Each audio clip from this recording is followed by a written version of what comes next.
Topic होता है, ठीक है। अब ये बेस थ्योरम है क्या, मान लो मेरे पास 3 इवेंट है E1, E2, E3, ठीक है। 3 भी हो सकती हैं, 4 भी हो सकती हैं, 2 भी हो सकती हैं, ठीक है। फिर मैं केस ले रहा हूँ 3 इवेंट है E1, E2 और E3, they are mutually exclusive and exhaustive events, ठीक है। मतलब तीनों इवेंट के बीच में कुछ कॉमन नहीं है, इंटरसेक्शन इनकी क्या है, फाई है।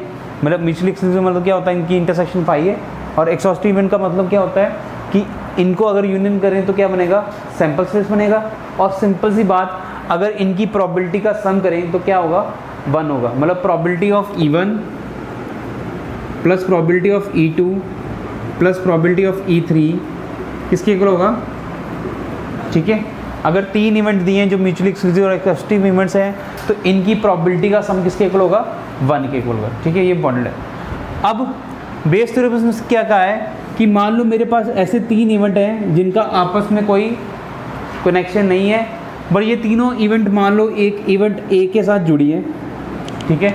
ये 3 इवेंट है E1, E2 और E3, ठीक है। ये तीनों का आपस में कोई लेना देना नहीं है, कोई लिंक नहीं है, बट ये इवेंट ए के साथ क्या हुआ है, जुड़ी हुई है। मतलब ए इवेंट जो है E1 से भी जुड़ी है, ए इवेंट E2 से भी जुड़ी है, ए इवेंट E3 के साथ भी जुड़ी है, ठीक है। और ए इवेंट जो क्वेश्चन के अंदर आएगी वो ऑलरेडी हो चुकी होगी, ठीक है। ए इवेंट एक ऐसी इवेंट होगी जो क्वेश्चन के अंदर हो चुकी होगी, E1, E2 और E3 इसके साथ कनेक्टेड होंगे, ठीक है। अब एग्जांपल के तौर पे जैसे देखो, in a tape recorder factory 3 machine A, B, C produce 50%, 30%, 20% और टोटल प्रोडक्शन।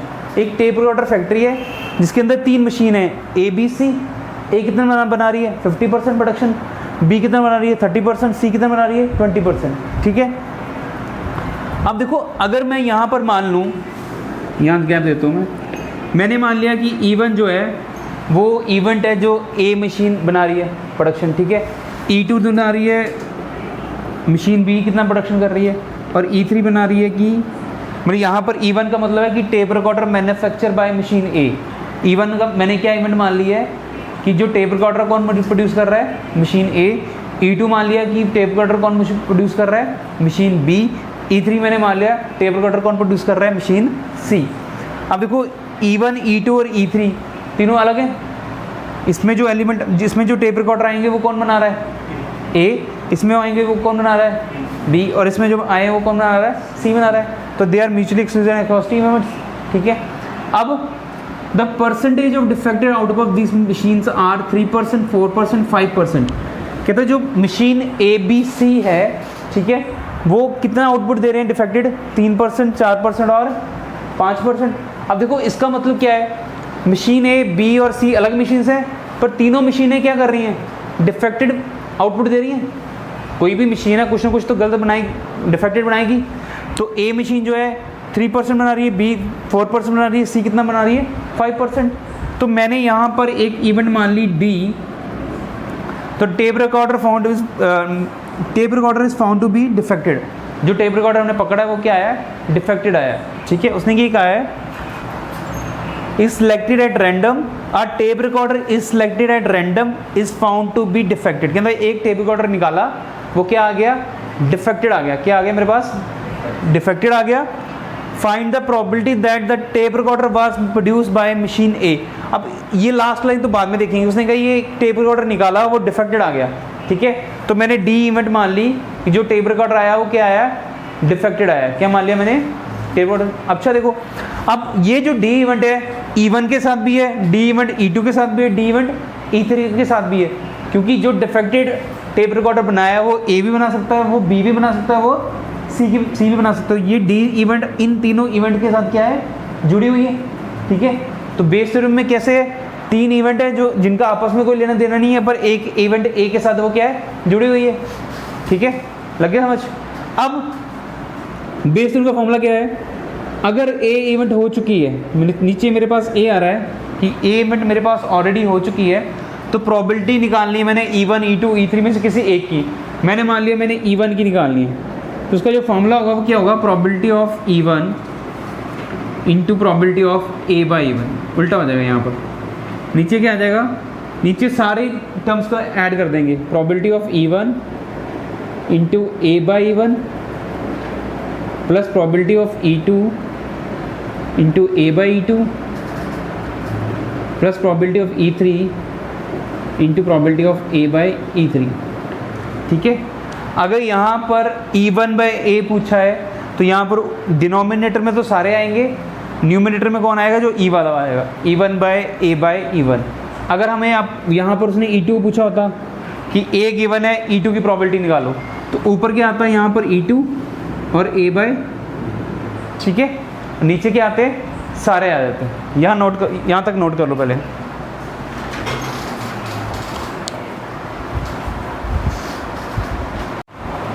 देखिए, चलिए क्वेश्चन स्टार्ट करते हैं। क्वेश्चन में क्या गिवन था? In a tape order factory there are 3 machine ABC। तो पहले मैंने समझाया, क्या ले लिया मैंने? E1, E2, E3 denote the event that tape order is produce by machine A, B and C respectively.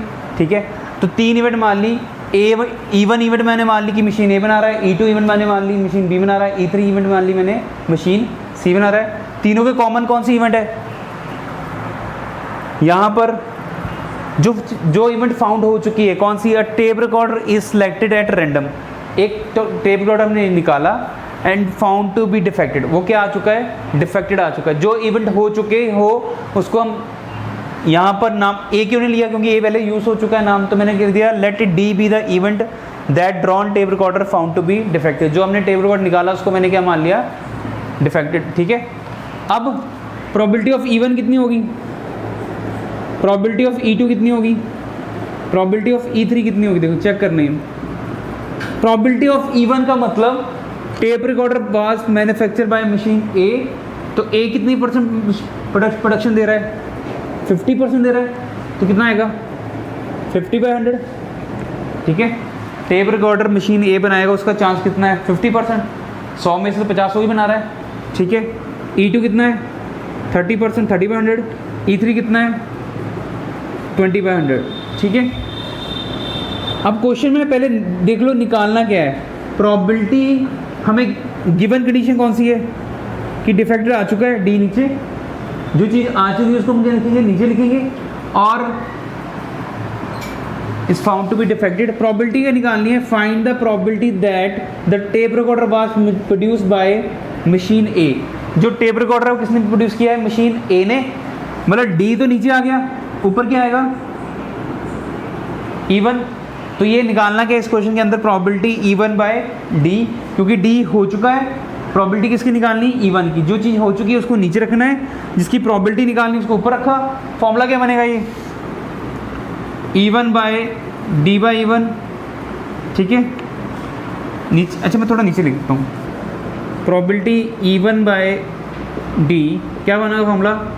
E1 into D by E1, नीचे probability E1 D by E1 plus probability E2 D by E2, नीचे सारे आ जाते हैं cases.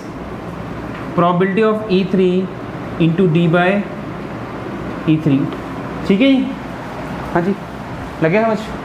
अब यहाँ पर मेरे पास probability of E1 भी है, E2 भी है और E3 भी है।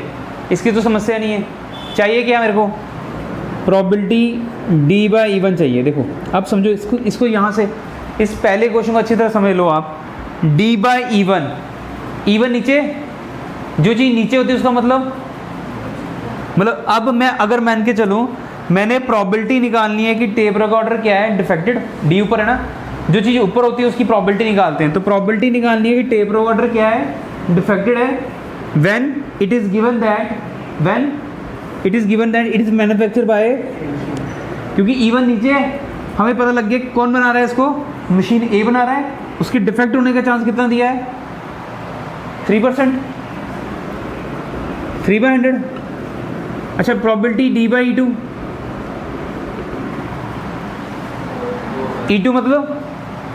E2 मतलब मशीन B बना रहा है, डिफेक्टेड होने का चांस कितना है? 4%। अच्छा, प्रोबेबिलिटी डी बाई E3 तो 5%, 5/100। अच्छा, कटिंग भी कर सकते हो, मेरे हिसाब से कटिंग मत करो, क्योंकि अगर कटिंग नहीं करोगे तो जो मल्टीप्लिकेशन में लिखोगे तो उसका जो नीचे आएगा वो 10,000 एलसीएम आ जाएगा, तो वैल्यू निकालना थोड़ा आसान पड़ेगा। ठीक है, तो वैल्यू फिल कर दो यहाँ पर। E1 की वैल्यू कितनी है 50/100 इंटू D/1 3/100, नीचे 50/100 ओवर 3/100 प्लस कितना आएगा probability would 30/100 into 4/100 plus 20/100 into 5/100। अच्छा एलसीएम सभी के भी नीचे 100 कटिंग हो जाएगी, देखो सभी के नीचे है, तो ये सारा नीचे से 10,000 कॉमन निकाल कट कर दो। ऊपर कितना आ गया 150, नीचे 150 प्लस 120 प्लस 100, तो ये आ गया 150/370, जीरो कट गया तो 15/37 आ गया। ठीक है, क्लियर है? ये किसकी probability I? When tape record is defected. ठीक है, हमने प्रोबेबिलिटी निकालनी है कि वो किसने बनाया होगा, मशीन ए ने। ठीक है, कर ले नोट। अच्छा नेक्स्ट क्वेश्चन देखो, नेक्स्ट क्वेश्चन समझो। बेस थ्योरम के क्वेश्चन के अंदर ही सारा आंसर निकल जाता है। देखो कैसे क्वेश्चन क्या है, bag A contain 2 white 3 red ball, bag B contain 4 white and 5 red ball, 1 ball is drawn at random from one of the bag and found to be red, what is the probability it is was drawn from bag B। अब पूरे question को decode कैसे करना है, सबसे पहले दो event मेरे पास आएंगे E1 और E2, दो बैग है ना आपके पास, कितने बैग हैं, दो, दोनों बैग में से किसके अंदर, दोनों बैग में से किसी एक बैग से बॉल निकाली है।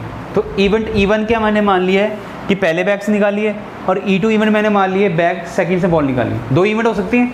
अगर आपके पास दो बैग हैं तो या तो पहले बैग से बॉल निकलेगी या तो सेकंड बैग से बॉल निकलेगी। तो इवेंट मैंने मान ली कि पहले बैग से बॉल निकली है, E2 इवेंट मैंने मान ली दूसरे बैग से बॉल निकली।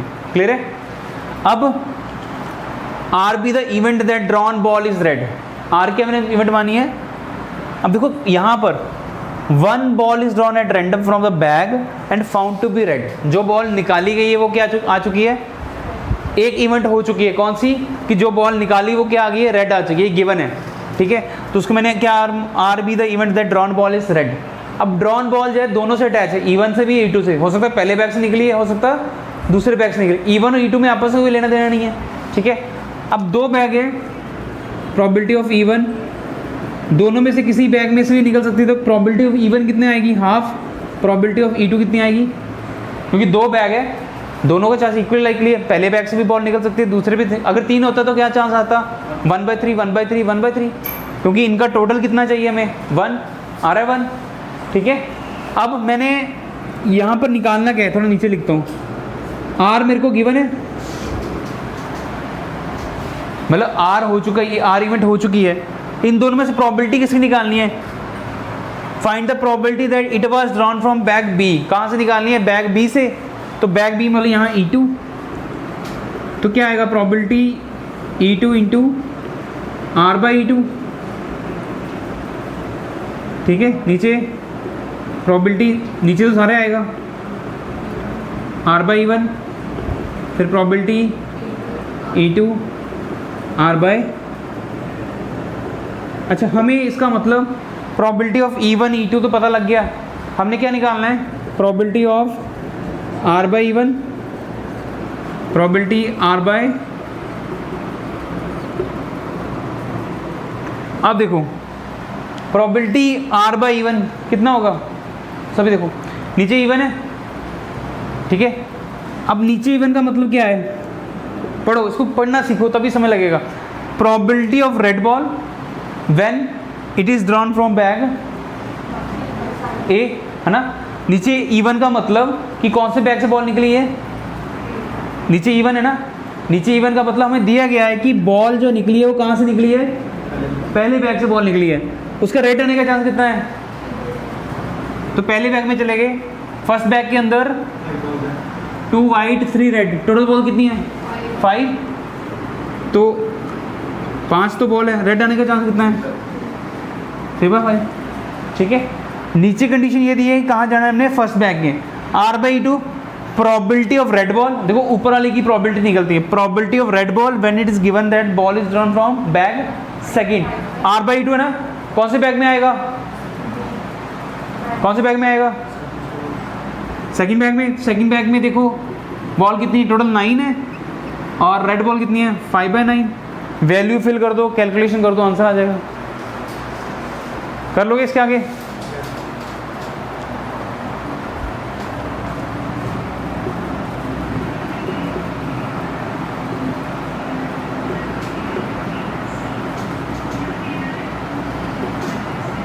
इसकी कैलकुलेशन कर दो सॉल्व। चलो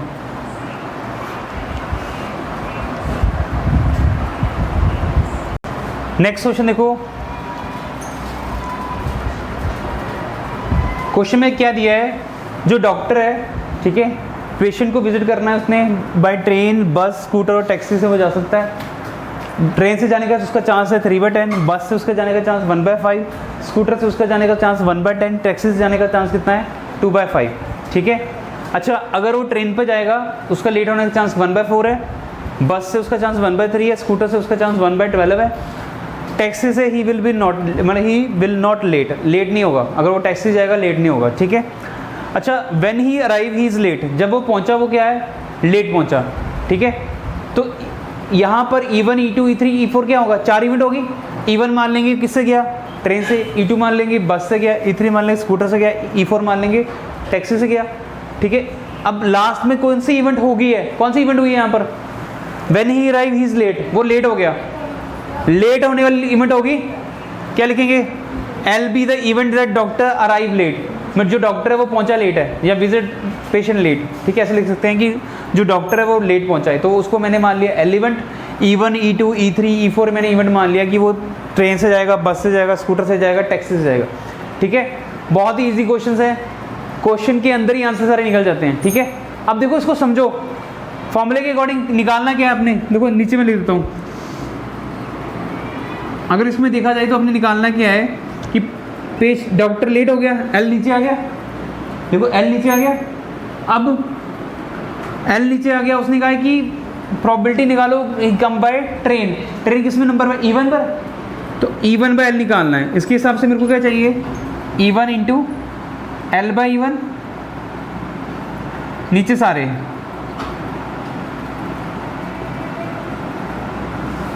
एल बाई E2,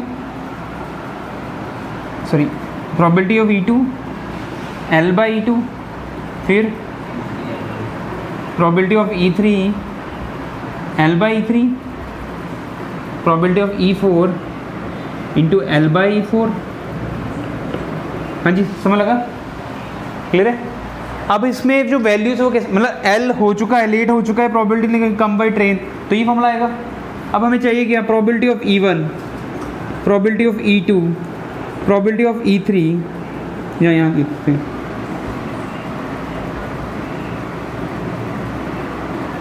इन चारों की प्रोबेबिलिटी चाहिए, दी हुई है, ये लिखा हुआ है ना, ट्रेन से जाने की प्रोबेबिलिटी 3/10, बस से 1/5, स्कूटर से 1/10, फिर 2/5। अच्छा, अभी हमें चाहिए L बाई E1। देखो यहाँ समझने वाली बात है, E1 बाय मतलब वो ट्रेन से जा रहा है, लेट होने का चांस दिया हुआ है 1/4, प्रोबेबिलिटी L बाई E2। अब E2 मतलब बस से लेट होने का chance L by E3, scooter से लेट होने का चांस 1/12। अब लास्ट बचता है probability of L by E4, इसकी वैल्यू दी नहीं हमें, कितनी होगी, L बाई E4 कितनी होगी, हाँ जी 0, बाकी बचे, हाँ जी क्या होगी, 0 होगी। क्यों 0 होगी, क्योंकि जो इवेंट हो ही नहीं सकती वो लेट हो ही नहीं सकता। अगर उसने जो कह दिया वो लेट हो ही नहीं सकता, तो उसकी लेट पहुंचने की प्रोबेबिलिटी कितनी हुई, 0। तो यहाँ क्या आ जाएगा 0। अगेन वैल्यू पुट करके कैलकुलेशन करनी है, कर लोगे खुद, यहाँ वैल्यू फिल करके कैलकुलेशन कर लोगे। प्रोबेबिलिटी ऑफ E1 कितनी है 3/10 इंटू L बाई E1 कितना है 1/4, नीचे 3/10 1/4 प्लस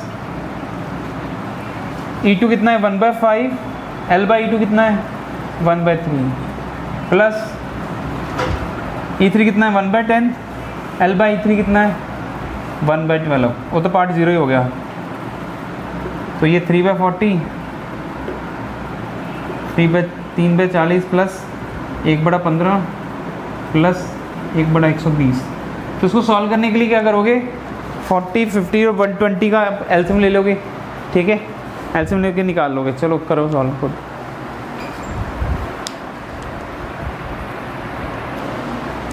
इसका जो एलसीएम है वो 3/40, 120 आ जाएगा।